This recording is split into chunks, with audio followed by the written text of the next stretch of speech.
Welcome students. आज के इस लेक्चर में फिर से हम प्लेटो को ही आगे बढ़ाते हुए प्लेटो के साम्यवादी विचारधारा का अध्ययन करते हैं। प्लेटो के जो आदर्श राज्य का जो तीसरा आधार स्तंभ है ये उसका साम्यवादी सिद्धांत है। वह राज्य को ही व्यक्ति का विस्तृत रूप मानता है और जिसमें वो न्याय की स्थापना हेतु शिक्षा के माध्यम से व्यक्ति को स्वधर्म पालन करने हेतु प्रेरित करता है। मानव मस्तिष्क जो है वह अपने इर्द गिर्द के जो वातावरण होता है उसके कारण ही दूषित होता है और इसका सीधा प्रभाव कहीं ना कहीं राज्य पर पड़ता है, क्योंकि हमारी जो सोच है, हमारा जो दृष्टिकोण है वो हमारे आसपास के पर्यावरणीय परिवेश के आधार पर ही हमारा दृष्टिकोण विकसित होता है।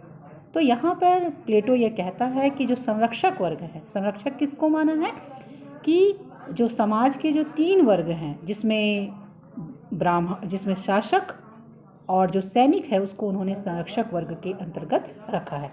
तो संरक्षक वर्ग के मार्ग में कुछ ऐसी सामाजिक परिस्थितियाँ, ऐसी बाधाएं उत्पन्न करती है जिसके के कारण वो अपने स्वधर्म का पालन ठीक से नहीं कर पाते। और ये परिस्थितियाँ होती हैं कंचन और कामिनी, जिसको कि परिवार और संपत्ति का नाम दिया गया है। और ये वैसी सामाजिक बाधाएं हैं जो संरक्षकों को कर्तव्य विमुख करने का कार्य करती है। क्यों? क्योंकि व्यक्ति जिनसे अधिक प्रेम करता है उसी के लिए ही अधिक से अधिक धन अर्जन करना चाहता है। और इस तरह से प्लेटो ने कहा कि परिवार और संपत्ति जो है उसको किससे अलग रखा जाना चाहिए? संरक्षक वर्ग से उसको अलग रखा जाना चाहिए। रही बात ये जो साम्यवाद है, प्लेटो का साम्यवाद कोई नवीन विचारधारा नहीं है। इसके पहले भी एथेंस में साम्यवादी विचारधारा के रूप में जो राजकीय जो खदानें थी, जो राजकीय वन थे, वो राज्य की संपत्ति हुआ करते थे।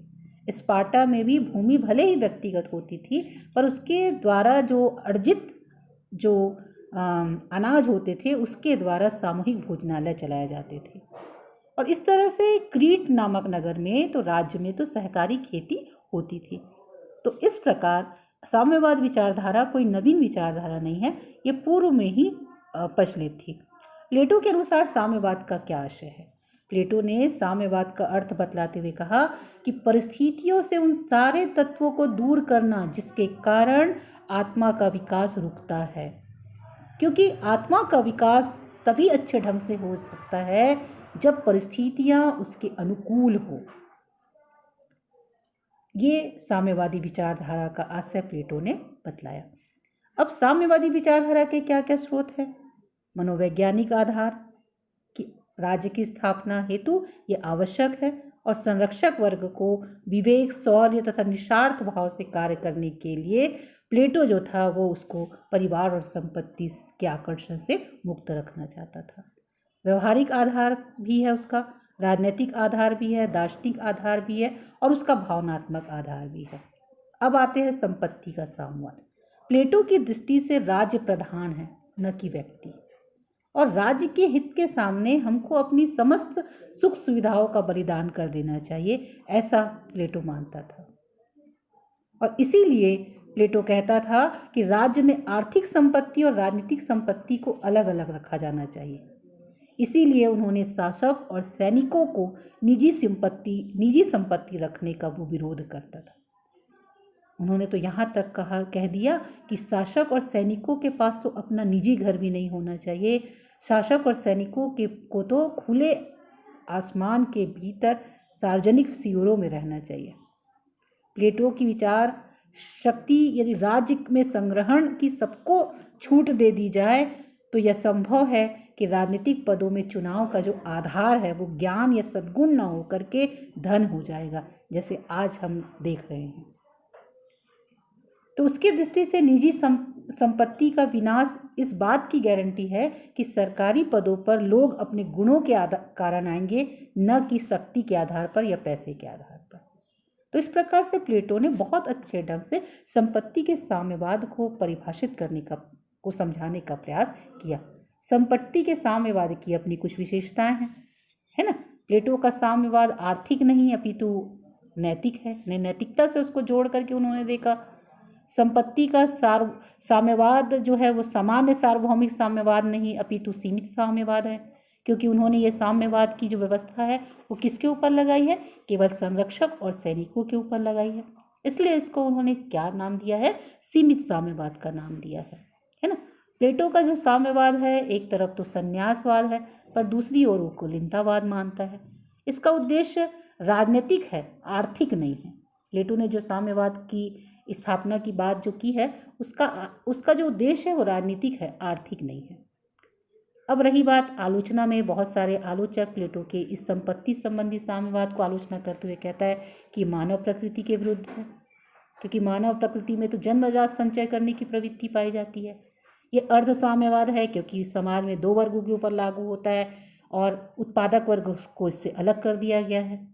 राज्य में एक प्रकार से दोहरी नीति है, इससे समाज की एकता में बाधा उत्पन्न हो सकती है, समाज में संघर्ष उत्पन्न हो सकता है। ये कहीं ना कहीं उपेक्षा को बढ़ावा देता है। और आलोचक यह भी मानते हैं कि व्यक्तिगत संपत्ति जो है मनुष्य को अच्छे जीवन के लिए अति आवश्यक है। तो इस प्रकार से प्लेटो की संपत्ति संबंधी साम्यवाद की आलोचना की गई।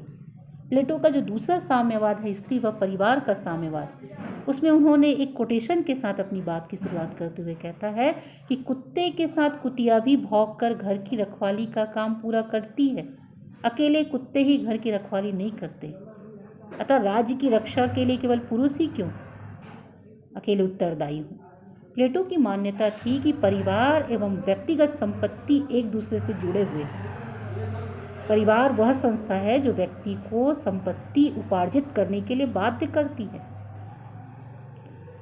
अपनी पत्नी तथा बच्चों और प्रियजनों के लिए संपत्ति जुटाने के लिए व्यक्ति बाध्य होना पड़ता ही है, और ऐसा करने वो अपना एक पवित्र और नैतिक कार्य मानने लग जाता है। और इन केन प्रकारेण किसी भी हद में जाकर के वह अपने परिवार के लिए अधिकाधिक संपत्ति जुटाने की बात करता है। इसलिए प्लेटो कहता है कि व्यक्ति की मूलभूत संस्था पर वो वज्रघात करते हुए उसे नष्ट करने का सुझाव देता है और उसके स्थान पर एक राज्य परिवार की स्थापना करने की योजना प्रस्तुत करता है। इस प्रकार प्लेटो ने जो शासक है और जो सैनिक है उससे उन्होंने संपत्ति को अलग करने का प्रयास किया।